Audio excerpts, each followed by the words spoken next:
Peace, y'all. We made it. Shortcomings. How do you deal with shortcomings?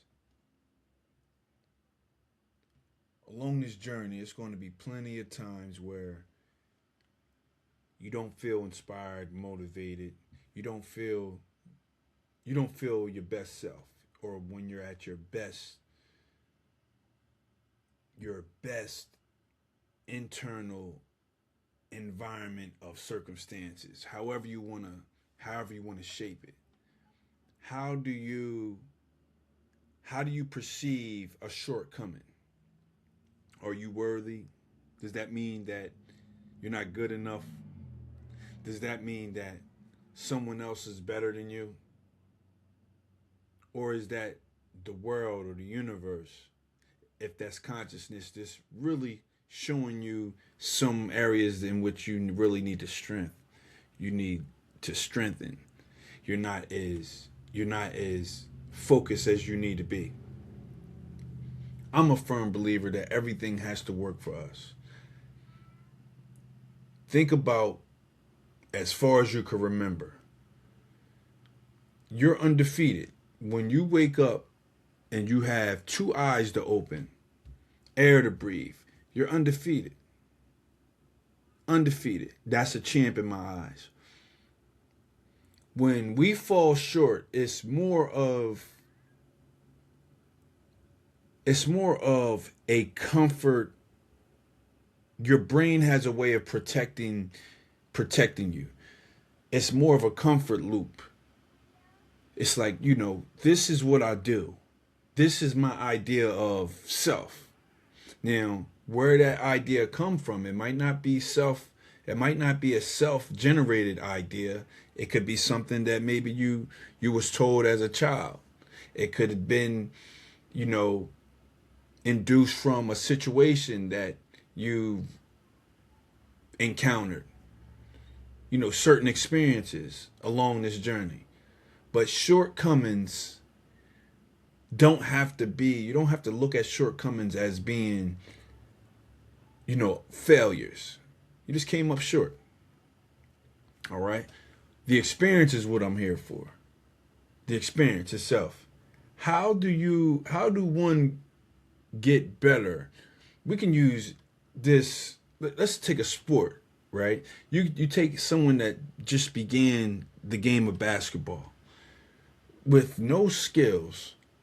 How does one become worthy of becoming a basketball star, such as, a LeBron James, the great ones, Michael Jordan, how does one become that from not having any knowledge of the sports or the rules of it? The experience. It's not about doing everything perfectly, or it's not even about not messing up. It's not about not being embarrassed. It's not about getting it right every time. That's not what it's about. It's the experience. All right? Shortcomings happen. Shortcomings are what I like to say is those are teaching points. You learned something from coming up short. It doesn't matter what it is.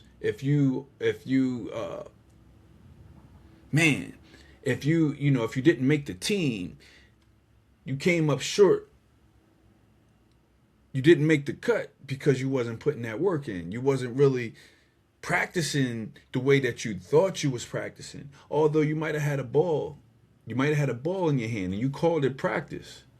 But when it came time to show and prove and put your practice on the skills that you developed from the time spent with the ball in your hand against everybody else, this is time of the ball in their hand, you didn't make the cut. You came up short. So does that mean, basketball is not for me? I should just go and, try another sport. Not really. That it's what did you learn from that experience? Did you go and actually, not question, did you go investigate and research, well, what is it that these guys, because we all know this, the answer inside of why we came up short. What is it that these guys do that I wasn't doing? Well, they were finishing first and running. Maybe I don't run as fast as I thought I did. But then yet, how many times did I practice? How much time did I spend on running and doing sprints, right? Or maybe I didn't dribble the ball as well, right? How much time did I put in with the ball, just working on ball handling? Or maybe I missed a lot of layups. How much time when I had the ball in my hand and I called myself practicing, did I practice layups? Okay. When we fall short or come up short, have shortcomings, what next? What's the next play? What we do next is the most important thing, not the shortcoming. How do you internalize that? Okay, I quit smoking. Yeah, this particular day I felt like I was feeling good and I wanted to smoke again, and then I smoked. Does that mean that I should go back full-fledged into that loop smoking again? What was it about that day that put me in a vibration, whereas though I wanted to pick up and smoke again? I call it I don't want to say the memory, it was a familiarity. It was the environment. It was a trigger. It was a cue that set forth, a time and space, or me remembering a time and space in the frequency where I would smoke. Okay. And then hence you relapse into smoking.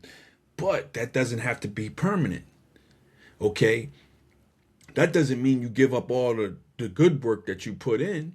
Same as the guy that didn't make the cut on the team. You don't give up on the work and, try a different sport and say, okay, well, let me go back for it and I'm going to be unhealthy. Nah. What do you do then? That's what this video is about. When we encounter shortcomings, let's look at it as it's a malfunction somewhere in the mainframe. Okay, sort of like if your car doesn't start. If your car doesn't start, it came up short. Do you throw away the car and just have to get another car, or do you find out what's going on and you fix the issue? Okay, shortcomings are a lot like that. Everyone has them, but what do you do when you encounter the shortcoming? Okay, this is the point in which what makes you or break you. Last video, I was talking about transmutation. It doesn't throw away all the potential that you then developed over time, because you took a step, you took a step backwards. Your momentum has shifted. You get back to it. You got to get back to it. We're our own biggest critics at the end of the day.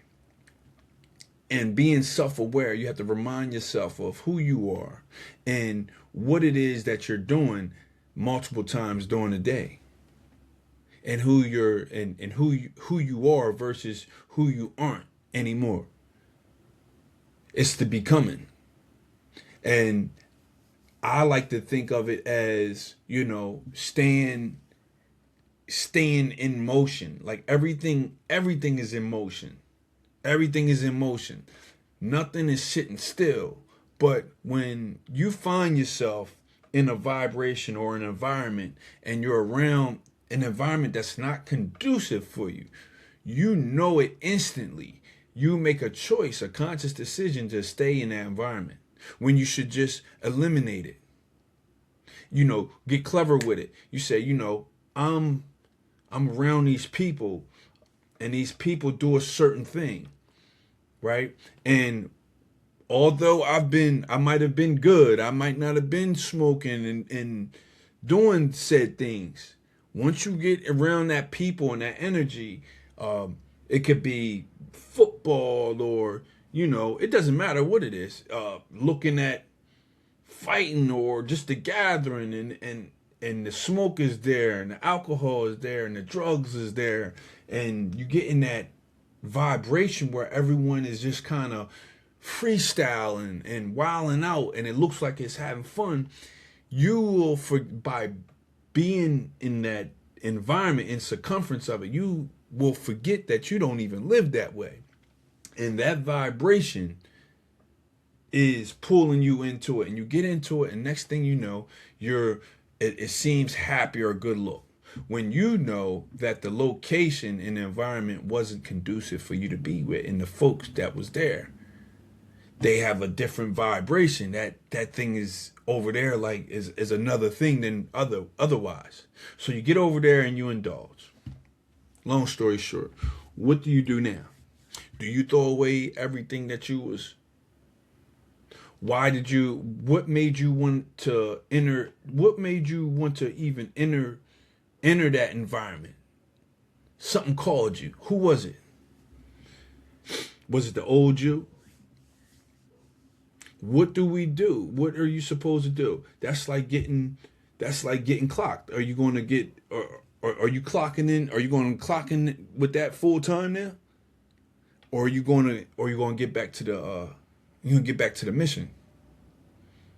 Things like that happen, and that might not be the last time you do it. But you have to learn. You have to evaluate that situation. Why did I not make the cut? Why did I come up short right there? And I know better. Maybe I wasn't as strong as in areas that I needed to be around that.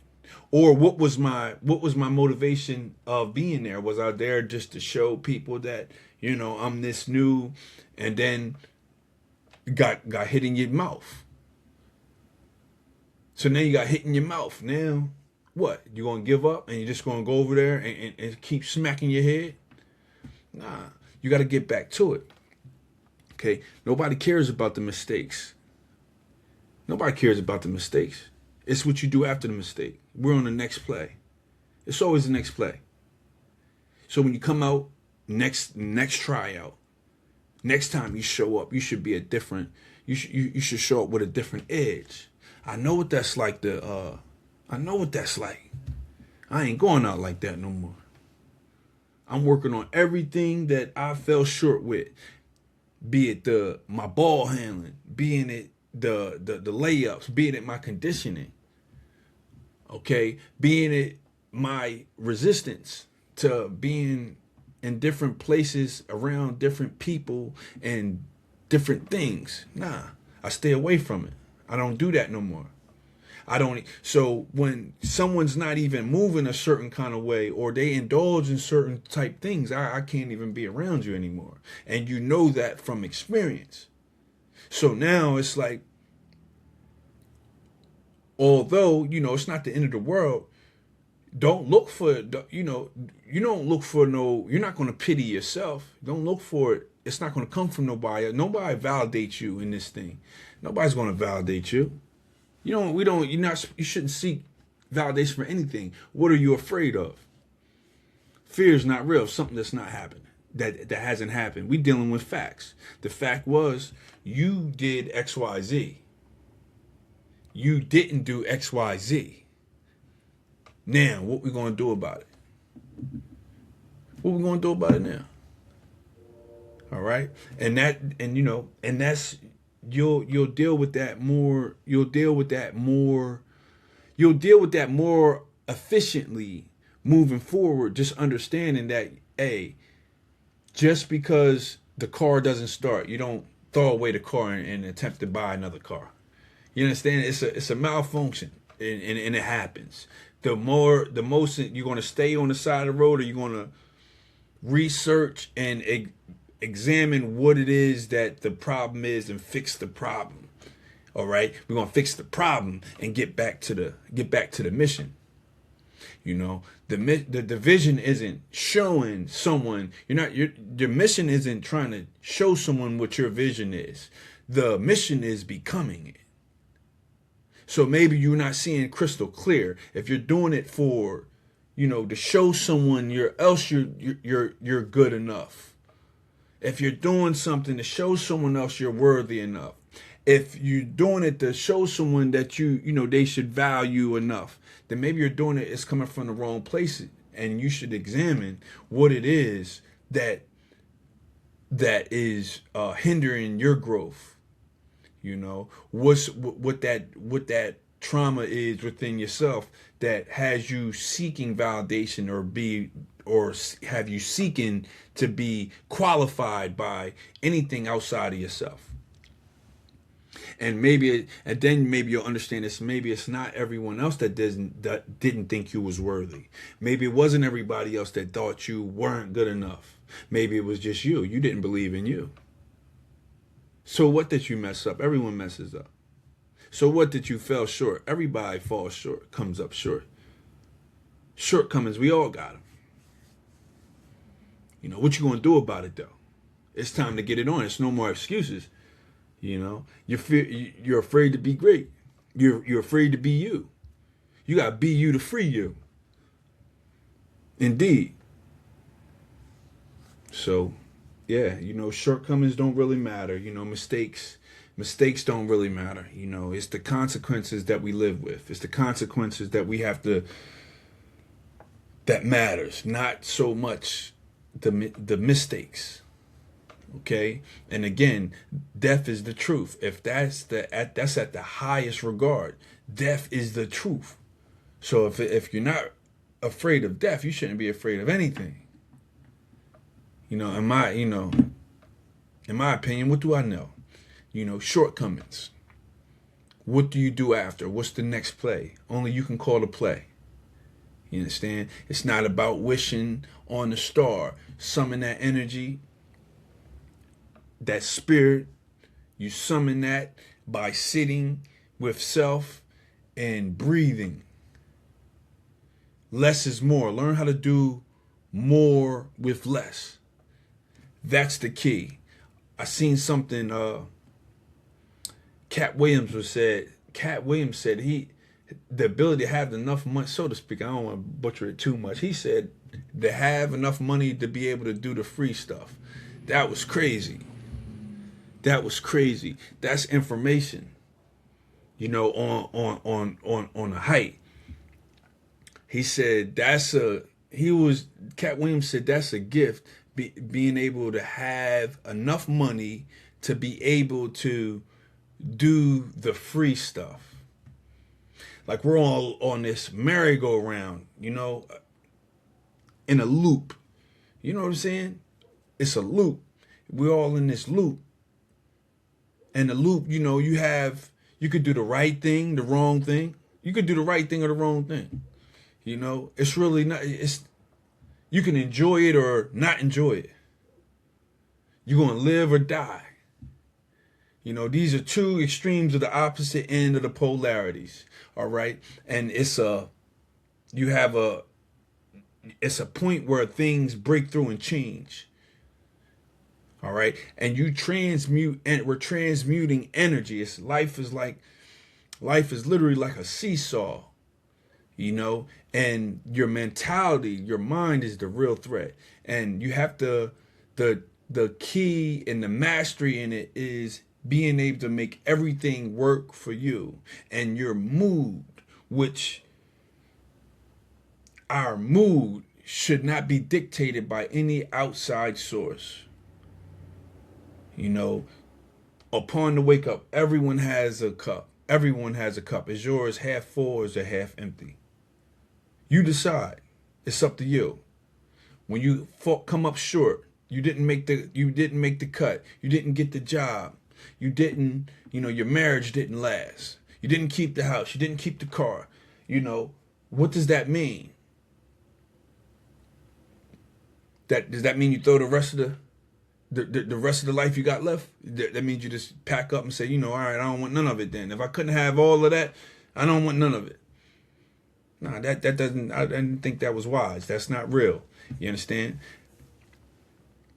This thing is about the experience. It's about the experience and loving it, man.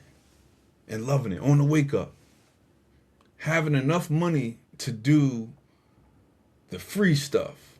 Yo, that was crazy, man. That was crazy. Cat Williams, man. Shout out Cat Williams, man.